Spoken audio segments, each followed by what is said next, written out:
ប្រលានយន្តហោះអន្តរជាតិ Dubai ដែលជាបេះដូងអាកាសចរដ៏ធំរបស់ពិភពលោកត្រូវបានបិទទ្វារទាំងស្រុងបន្ទាប់ពីរងការវាយប្រហារពីក្រុមមីស៊ីលនិងដ្រូនបណ្ដាលឲ្យមានការខូចខាតយ៉ាងធ្ងន់ធ្ងរស្ថានីយ៍អ្នកដំណើរផ្លូវយន្តហោះត្រូវបានបំផ្លាញខណៈពេលដែលយន្តហោះខ្នាតយក្សរបស់ Emirates ជាច្រើនគ្រឿងត្រូវបានភ្លើងឆេះចរាចរណ៍ផ្លូវអាកាសជាប់គាំងហើយប្រព័ន្ធរ៉ាដារបស់ព័ត៌មានត្រូវបានកាត់ផ្តាច់បង្ខំចិត្តឲ្យជើងយន្តហោះរាប់ពាន់គីឡូទិសដៅនឹងធ្វើឲ្យមនុស្សរាប់ម៉ឺននាក់ជាប់គាំងវិបត្តិសេដ្ឋកិច្ចសកលទីផ្សារភាគហ៊ុនពិភពលោកដួលរលំហើយតម្លៃប្រេងកកឡើងភ្លាមៗដោយសារតែភ័យខ្លាចនៅការអស្ថិរភាពនៅក្នុងតំបន់ឈូងសមុទ្រសហអារ៉ាប់រួមបានប្រកាសអាសន្ន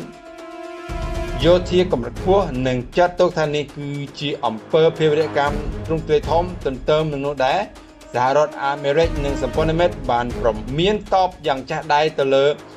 កងដែលនៅពីក្រោយសង្ស័យថានេះគឺជាអ្នកគ្រប់គ្រងដោយអ៊ីរ៉ង់ក្នុងការវាយប្រហារនេះការវាយប្រហារនេះមិនមែនត្រឹមតែប៉ះពាល់ទៅដល់សហរដ្ឋអាមេរិកប៉ុណ្ណោះនោះទេប៉ុន្តែវាគឺជាការកាត់ផ្តាច់នូវសរសៃឈាមសេដ្ឋកិច្ចពិភពលោកផងដែរបាទព័ត៌មាននេះគឺជាព័ត៌មានដែលក្តៅគគុកមែនទែន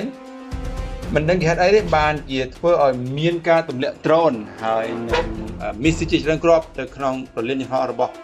ប្រទេសឌូបៃនៅក្នុងទីក្រុងឌូបៃអញ្ចឹងវាធ្ងន់ធ្ងរមែនទែនអញ្ចឹងបើតាមខ្ញុំដឹងគឺមានច្រើនប្រទេសមែនទែនដែលប៉ះពាល់ដោយសារតែសង្គ្រាមលើនេះអញ្ចឹងវាអាចនឹងឈានទៅដល់សង្គ្រាមលើកទី3ជាមិនខានបើសិនជាដំណើរការនៅតែក្តៅគគុកបែបនេះជឿថាសម្រាប់អ៊ីរ៉ង់គឺមិនមែនមានប្រទេសតែមួយទេ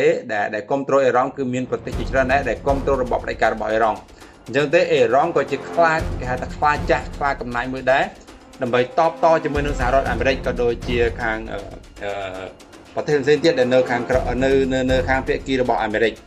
អញ្ចឹងព័ត៌មានលម្អិតឬក៏ព័ត៌មានដែលអាប់ដេតបន្ថែមទៀតខ្ញុំនឹងរាយការណ៍បន្តទៀតបាទសូមអរគុណសូមជម្រាបលា